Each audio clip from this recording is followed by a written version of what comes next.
Hello नमस्कार जय हिंद। स्वागत आप सभी का दिगम मंत्रा के यूट्यूब चैनल पर। और मैं विकास गुप्ता हाजिर हूँ आपके बीच एक और नए वीडियो के साथ, जहां हम डिस्कस कर रहे हैं इंटरनेशनल बिजनेस। और आज इंटरनेशनल बिजनेस का फोर्थ पार्ट जो है आपके बीच में है। इंटरनेशनल बिजनेस का जो यूनिट है ये अपने आप में बड़ा ब्रॉड और वाइड है ना। और यहाँ से जो क्वेश्चंस हैं वो काफ़ी बनते भी हैं। मैंने कहा भी था कि यहाँ जितने भी हम टॉपिक कर रहे हैं वहाँ से आपको एक एक क्वेश्चन तो डेफिनेटली मिल ही जाएगा। और अगर आप यूपी टीजीटी पीजीटी और एमपी टेट वर्ग 1 देख रहे हैं तो एमपी टेट वर्ग 1 में तो ये सारे जो टॉपिक्स हैं बाकायदा बिल्कुल डिफाइन करके दिए हुए हैं। और यूपी टीजीटी पीजीटी में भी ये फेवरेट टॉपिक है, क्योंकि अंतर्राष्ट्रीय व्यापार जो है वो व्यापार संगठन का एक हिस्सा है सिलेबस के अंदर स्कूल्स में। अगर आप सीबीएसई में है तो वहाँ पर इंटरनेशनल बिजनेस के नाम से बिजनेस स्टडीज़ का एक चैप्टर है। तो इसका मतलब है कि यहाँ से क्वेश्चन देखो, जो अपने 11th और 12th के सिलेबस के पार्ट्स हैं वो तो आएंगे ही आएंगे, लेकिन उसमें ब्रॉड क्या है कि जैसे बैचलर डिग्री हो गया, मास्टर डिग्री हो गया, है ना। जैसे अगर हम 11th या 12th के सिलेबस की बात करें तो वहाँ पे केवल और जैसे ऑर्गेनाइजेशंस हैं, है ना, इंटरनेशनल इकोनॉमिक ऑर्गेनाइजेशंस, तो उसमें केवल एक ही बात का जिक्र है ना। लेकिन हम क्या है, हम सारी ऑर्गेनाइजेशंस को डिस्कस करेंगे आने वाले वीडियोस में, है ना। तो ये अंतर हो जाता है, ठीक है, क्योंकि हमें ब्रॉड लेवल पर अपने आप को प्रिपेयर करके चलना है। क्योंकि ऑब्वियसली बात है कि हम एज बीइंग अ टीचर जाने वाले हैं और बच्चे की नॉलेज हम ये मान करके चलें कि हमसे ज़्यादा है ना, उसको ज़्यादा चीज़ें पता हैं, तो उसके कंपैरेटिवली फिर हमें अपने आप को भी प्रिपेयर करना पड़ेगा ना। क्योंकि आजकल मोबाइल फ़ोन, लैपटॉप, गूगल, ये सारी ऐसी चीज़ें हो गई हैं कि बच्चे को नॉर्मली सब चीज़ों के बारे में जानकारी होती ही है, वो कहीं से कोई भी क्वेश्चन पुट कर लेते हैं। तो अपनी नॉलेज ब्रॉड होना जो है वो ज़रूरी है ना। तो ये एक चीज़ है, तो इसलिए क्वेश्चन इस तरह से पूछे जाते हैं कि आपकी जो स्किल्स हैं, आपकी जो नॉलेज है, उसको चेकआउट किया जा सके कि हाँ भाई ये बंदा या ये बंदी इस जॉब पोजीशन के लिए एलिजिबल है, ठीक है। चलिए, बहरहाल आज हम एक लास्ट हम लोगों ने इंपोर्ट प्रोसीजर और रिलेटेड डॉक्यूमेंट्स डिस्कस किए थे। आज हम लोग एक्सपोर्ट प्रोसीजर और रिलेटेड डॉक्यूमेंट्स डिस्कस करने वाले हैं। बहुत सीधी सीधी सी बात है, आप मेरे पास आए, मैं आपके पास आया कि साहब मुझे माल दे दो, तो मैं कौन हुआ, इंपोर्टर हुआ। आप कौन हुए, एक्सपोर्टर हुए। तो मुझे क्या करना है, किन किन डॉक्यूमेंट्स के रिक्वायर्ड है, ये हमने कल डिस्कस कर लिया। अब आपकी भी लीगल फॉर्मेलिटीज़ होंगी, बहुत सारे प्रोसीजर्स होंगे। अब आपको क्या करना है वो आज हम लोग यहाँ पे डिस्कस कर लेंगे, ठीक है। चलिए शुरू करते हैं अपना आज का वीडियो को लाइक, शेयर और चैनल को सब्सक्राइब कर दीजिए जो भी नए बच्चे जुड़े हुए हैं। और फाइनेंशियल अकाउंटिंग की वीडियो मैंने आई टैग पर डाल दी है ऊपर, और इस वीडियो की जो प्लेलिस्ट है वो वीडियो के लास्ट में मैं अटैच कर दूंगा, ठीक है। तो वहाँ से आपको वो मिल जाएगी। क्लियर है। चलिए,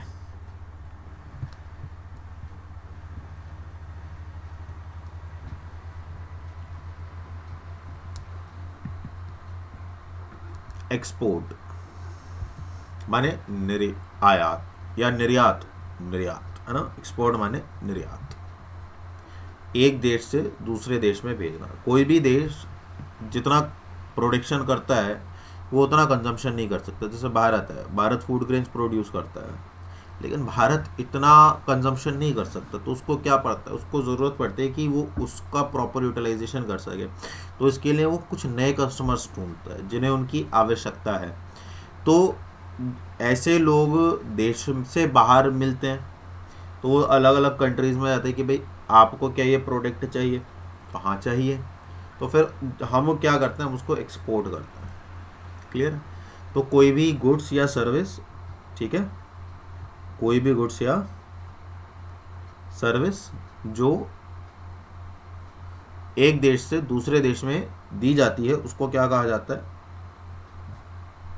उसको क्या कहा जाता है, उसे कहा जाता है एक्सपोर्ट। क्लियर है। चलिए, अब इसमें क्या क्या स्टेप्स हैं वो एक बार हम डिस्कस कर लेंगे। देखिए, सबसे पहले क्या होता है, रिसिप्ट ऑफ इंक्वायरी होती है। मैं आपके पास आया कि साहब मुझे माल खरीदना है, तो इंक्वायरी भेजी, फिर आप क्या भेजोगे, आप कोटेशन भेजोगे। ये हमने इंपोर्ट में भी डिस्कस किया था। देखिए अगर आपने इंपोर्ट वाला जो वीडियो है वो आपने अच्छे से देखा है, समझा है, तो आपके लिए बहुत आसान हो जाएगा ये सारी चीज़ों को समझना। आप समझ पा रहे हैं इस चीज़ को? तो इसलिए पहला वाला अगर वीडियो आपने नहीं देखा है ना, तो आप उसको बिल्कुल देखें, क्योंकि वहाँ पर ये सारी टर्मोलॉजीज हमने डिस्कस करी है। तो जब हम इंक्वायरी लेते हैं तो उसके बदले जो भी सेलर्स होते हैं वो क्या करते हैं, वो अपना quantity, material, cost, quality, procedure, terms, condition, वो सारी की सारी चीज़ें उसका एक परफॉर्मा बना करके इसको जो बायर होता है उसको भेज देते हैं। और ये काफ़ी, जो बायर होता है वो काफ़ी सारी फर्म से कोटेशंस मांगता है। ठीक है, जैसे मेरे को बिल्डिंग कंस्ट्रक्ट करनी है तो उसके लिए बहुत सारा मटेरियल चाहिए, तो मैंने जो अपनी शहर है, अपने शहर की कुछ फर्मों को लिस्ट किया और मैं उनके पास गया कि साहब मैं ये बनाना चाहता हूँ और आप मुझे अपनी कोटेशन, या कॉन्ट्रैक्टर्स के पास गया तो उन्होंने अपनी कोटेशन बना करके दे दी। अब जिसके पास ज़्यादा एक्सपीरियंस था, मटेरियल अच्छा यूज़ कर रहा था कंपैरेटिवली, कॉस्ट कम आ रही थी, क्वालिटी अच्छी थी, मैंने उसको प्रेफर कर लिया और उससे मैंने कॉन्ट्रैक्ट दे दिया। ठीक ऐसे ही इंपोर्ट और एक्सपोर्ट में होता है। ये तो मैंने किया नेशन के अंदर, इंपोर्ट और एक्सपोर्ट होता है नेशन के बाहर, दो देशों के बीच में। इसका मतलब क्या है कि मैं कुछ फर्म्स के पास गया कि साहब मुझे ये माल खरीदना है, अब आप बताइए क्या आप प्राइस देंगे। मैंने उसको सारी लिस्ट बता दी कि भाई ये चाहिए, इतनी क्वांटिटी में चाहिए, ये प्राइस एक्सपेक्ट कर रहा हूँ, ये क्वालिटी है, ये चीज़ें हैं। अब वो क्या करेंगे, वो कोटेशन क्रिएट करेंगे उनके एक परफॉर्मा में बायर के अकॉर्डिंग। अब बायर को जो भी अच्छा लगेगा वो उसमें से उसको बेस्ट को अडॉप्ट कर लेगा। मैंने आपका किया। इसके बाद क्या होगा, इसके बाद मैं आपको एक ऑर्डर की रिसिप्ट दे दूंगा जिसको हम इंडेंट भी कहते हैं। ठीक है, अगर बायर को कोटेशन पसंद आ जाता है तो वो क्या करता है, वो इंडेंट भेजता है जिसमें सारी गुड्स का डिस्क्रिप्शन जो है, ऑर्डर, प्राइस, है ना, जो पे करना है, टाइम क्या हो, टर्म क्या होंगे डिलीवरी की, पैकेजिंग की क्या होगा, मार्केटिंग डिटेल्स क्या होंगे, वो सारी चीज़ें क्या है उस पर मैं लिख करके भेज देता हूँ, उसको बोलते हैं इंडेंट। उसके बाद जो भाई मेरा आपका आपके पास ऑर्डर आ गया, अब आपको क्या करना है, अब आपको सिक्योर करना है। क्या सिक्योर करोगे आप सिक्योर करोगे पेमेंट को, कि आपको मुझसे पेमेंट मिल जाएगा कि नहीं मिल जाएगा। तो जब हम इस चीज़ को देखते हैं तो a contractual commitment by a foreign buyers bank, तो आप मेरे एक किसी बैंक से, ये एक मतलब आप मेरे से कहोगे कि भाई मेरे को आप पे भरोसा तो है नहीं, तो आप अपने बैंक से कहिए कि वो लेटर ऑफ क्रेडिट इशू करे कि आपकी मेरे, आप समझ रहे हो, मेरे बिहाफ पे जो मैं माल खरीद रहा हूँ उस लिमिट तक का पैसा अगर मैं पे नहीं करता हूँ तो मेरा बैंक उसको आपको पे करेगा। इसको बोला जाता है लेटर ऑफ क्रेडिट। इससे क्या होगा कि आप सिक्योर हो जाएंगे, आपको गारंटी मिल जाएगी किसकी, बैंक की। आपको गारंटी मिल जाएगी किसकी, बैंक की। क्लियर हो गई ये वाली बात। चलिए इससे आगे जब हम बात करते हैं तो फिर अब आपके पास ऑर्डर आ गया, आपने गारंटी भी ले ली, लेकिन अभी आप एक्सपोर्ट नहीं कर सकते, अभी आप माल नहीं भेज सकते जब तक आप एक्सपोर्ट लाइसेंस तो ना ले लें। मेरे लिए भी आपसे माल खरीदने के लिए मुझे लाइसेंस लेना पड़ेगा और आपको भी मुझे माल बेचने के लिए लाइसेंस लेना पड़ेगा। ठीक है, इंटरनेशनल मार्केट के अंदर जो गुड्स एंड सर्विसेज हैं उनका एक प्रॉपर एक्सचेंज हो सके उसके लिए कुछ लीगल फॉर्मेलिटीज़ जो है बनाई गई हैं, लीगल प्रोसीजर्स बनाए गए हैं, और इन सबको बहुत अच्छे तरीके से WTO वर्ल्ड ट्रेड ऑर्गेनाइजेशन जो है एग्जीक्यूट करता है और ब्रॉडर लेवल पर। ठीक है, बाकी हर गवर्नमेंट की अपनी लोकल अथॉरिटीज़ होती हैं, लोकल बॉडीज़ होती हैं जो इस काम को करती हैं। तो अब आप मुझे माल बेच रहे हो तो उसके लिए ज़रूरी है कि आप अपने आप को रजिस्टर्ड करा लें, किसके साथ, एक एप्रोप्रिएट एक्सपोर्ट प्रमोशन काउंसिल के साथ, जिससे जैसे engineering export promotion council EEPC, apparel export promotion council AEPC। ठीक है, इनमें आपको रजिस्टर्ड कराना ज़रूरी है। अब ये रजिस्टर्ड कैसे होंगी, उसके लिए आपको RBI के ऑथराइज्ड बैंक में एक खाता खोलना पड़ेगा, फिर आपको एक इंपोर्ट और एक्सपोर्ट नंबर मिलेगा, किससे, directorate general foreign trade DGFT से या कोई भी regional import export licensing authority जो होगी वहां से आपको वो कोड मिलेगा। फिर आपको एक्सपोर्ट प्रमोशन काउंसिल में क्या कराना पड़ेगा, अपने आप को रजिस्टर्ड कराना पड़ेगा, जो EEPC या AEPC है। जब आप अपने आप को रजिस्टर्ड करा लेंगे फिर आपको export credit and guarantee corporation में अपने आप को रजिस्टर्ड कराना पड़ेगा, ताकि आप अपने आप को अपने रिस्कों को क्या कर सको, मिनिमाइज कर सको ऑफ नॉन पेमेंट। क्लियर है ये वाली बात, क्लियर है ये वाली बात। तो यहां तक की ये कहानी रही, 4 पॉइंट हो गए। इसके बाद आपको क्या करना पड़ेगा, आपको प्री शिपमेंट फाइनेंस को ऑब्टेन करना पड़ेगा। प्री शिपमेंट फाइनेंस क्या होता है, इन्हें बोला जाता है प्री शिपमेंट या पैकिंग क्रेडिट, इस नाम से भी आ सकता है। इसको हम पैकिंग क्रेडिट के नाम से भी बोलते हैं। ये क्या है, ये एक तरह का लोन है, एडवांस है, जो कि किसको दिया जाता है, एक्सपोर्टर को दिया जाता है, ताकि वो क्या कर सके, परचेज कर सके मटेरियल को, उसको प्रोसेस कर सके, मैन्युफैक्चर कर सके और गुड्स को पैक कर सके शिपमेंट से पहले।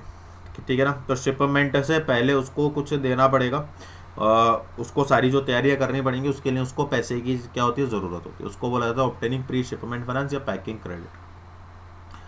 उसके बाद प्रोडक्शन और प्रोक्योरमेंट ऑफ गुड्स।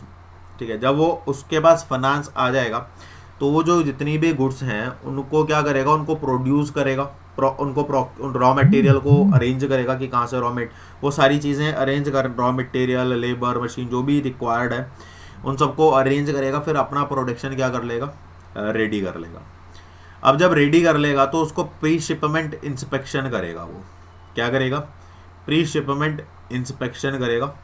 इसका मतलब क्या है, an exporter requires to obtain a pre shipment inspection certificate from the concern authorised inspection agency under the export quality control and inspection act of 1963। इसका मतलब क्या है कि निर्यात की गुणवत्ता को जानने के लिए जो उससे संबंधित अधिकारी हैं या इंस्टीट्यूशन हैं उनसे, और निरीक्षण अधिनियम 1963 के तहत जितनी भी अधिकृत निरीक्षण एजेंसियां हैं उनसे एक्सपोर्टर को प्री शिपमेंट निरीक्षण प्रमाण पत्र प्राप्त करने की आवश्यकता होती है।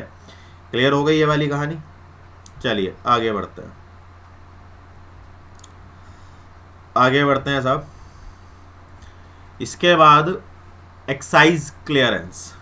ठीक है, अब आपको क्या कराना है, अब आपको एक्साइज क्लियरेंस कराना है। तो manufacture must first submit an invoice to the regional excise commissioner. तो उसको क्या करना पड़ता है, उत्पाद शुल्क मंजूरी प्राप्त करने के लिए निर्माता को सबसे पहले जो भी क्षेत्रीय आबकारी आयुक्त है उसको चालान प्रस्तुत करना होता है। तो जो एक्साइज कमिश्नर होता है उसको एग्जामिन करता है, ठीक है, और अगर सेटिस्फाई होता है तो फिर वो एक्साइज क्लियरेंस का सर्टिफिकेट जो है मैन्युफैक्चरर को प्रोवाइड कर देता है। ठीक है, इसके बाद फिर वो obtain a certificate of origin. देखिए, obtain a certificate of origin का मतलब होता है कि इस चीज़ का प्रोडक्ट, मैंने ये पेन है तो इसमें मैंने क्या लिया हुआ है, obtain a certificate of origin, कि इस पेन का मैन्युफैक्चरिंग जो है वो मेरे प्रोडक्शन हाउस से हुआ है। ठीक है, तो जो वो सर्टिफिकेट है वो इस बात की गारंटी है कि इस पेन का प्रोडक्शन मेरे अलावा कहीं नहीं हो रहा, तो इसी को कहा जाता है obtaining a certificate of origin. ठीक है, निर्यात उत्पत्ति का प्रमाण पत्र। इसके बाद क्या होगा, रिजर्वेशन ऑफ शिपमेंट स्पेस। जैसे आप कहीं ट्रेवल करते हो, तो जब आप ट्रेवल करते हो तो पहले से ही आप क्या करते हो, पहले से ही आप अपनी जो सीट है उसको रिजर्व करा लेते हो। तो जब आप अपनी सीट को रिजर्व करा लेते हो तो उसका इम्पैक्ट क्या पड़ता है कि आपके लिए ईजी हो जाता है ट्रेवल करना। ऐसे ही माल आता जाता है, माल भी सफ़र कर रहा है, गुड्स एंड सर्विस भी ट्रेवल कर रही हैं, तो भीड़ बहुत ज़्यादा है, हर कोई व्यक्ति कोई एक्सपोर्ट कर रहा है, कोई इंपोर्ट कर रहा है। तो उसके लिए पहले से ही आपको क्या कराना पड़ता है, जो भी आपकी एयरलाइंस है, एयरवे के थ्रू अगर आप भेज रहे हो या अगर आप पोर्ट के थ्रू भेज रहे हो या किसी के भी थ्रू भेज रहे हो, तो आपको पहले अपना स्पेस बुक कराना पड़ेगा कि भाई मैं इतना माल इतनी क्वांटिटी में भेजना चाह रहा हूँ, तो मेरे लिए उस स्पेस को पहले से ही बुक करके रखिए। ठीक है, और लेकिन ये तभी होगा जब आपका कस्टम क्लियरेंस हो चुका होगा। इसके बाद इसके बाद आप पैकिंग और फॉरवर्डिंग। तो पैकिंग में आप क्या करोगे, नेम और address, gross and net weight of the goods, port of shipment and destination क्या है, कंट्री ऑफ ओरिजिन क्या है, कहाँ से वो बना है, रोड के और रेलवे रिसिप्ट जो भी बिल्टी वगैरह होती है वो सारी चीज़ें उसमें दे दी जाती हैं। क्लियर कहानी है वाली। इसके बाद जब हम आगे बात करेंगे,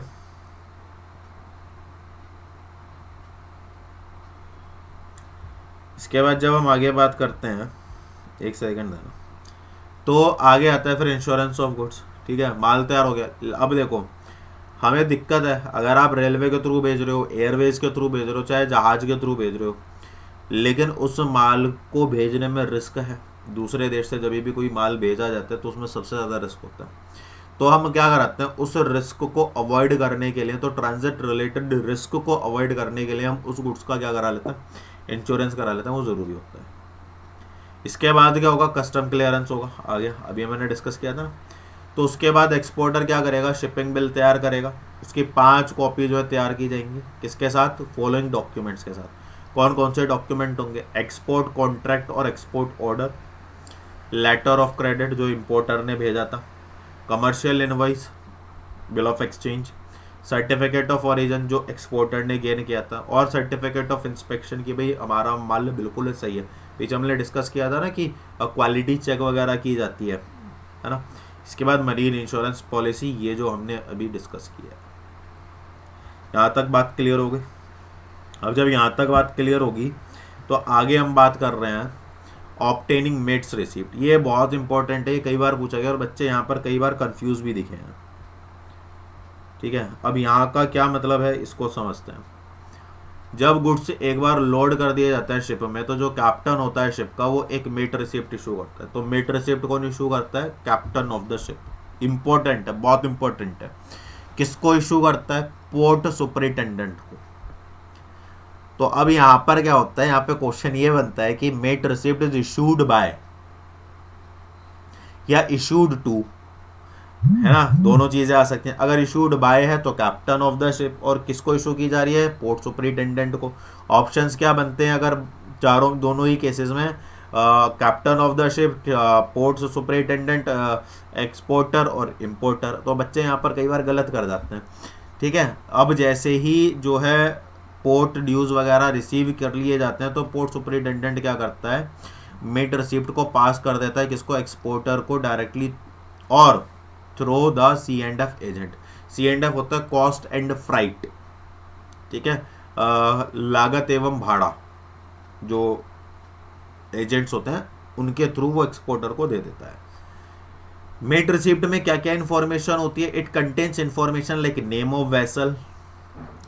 ठीक है, जहाज का क्या नाम है, वेसल माने जहाज, शिपमेंट की डेट क्या है, पैकेज का डिस्क्रिप्शन क्या है, किस तरह के मार्क्स और नंबर हैं उस पर, और कंडीशन ऑफ कार्गो का, कार्गो की कंडीशन क्या है, और time of receipt on board the ship. तो ये सारी चीज़ें वहाँ पर उसमें शामिल होती हैं।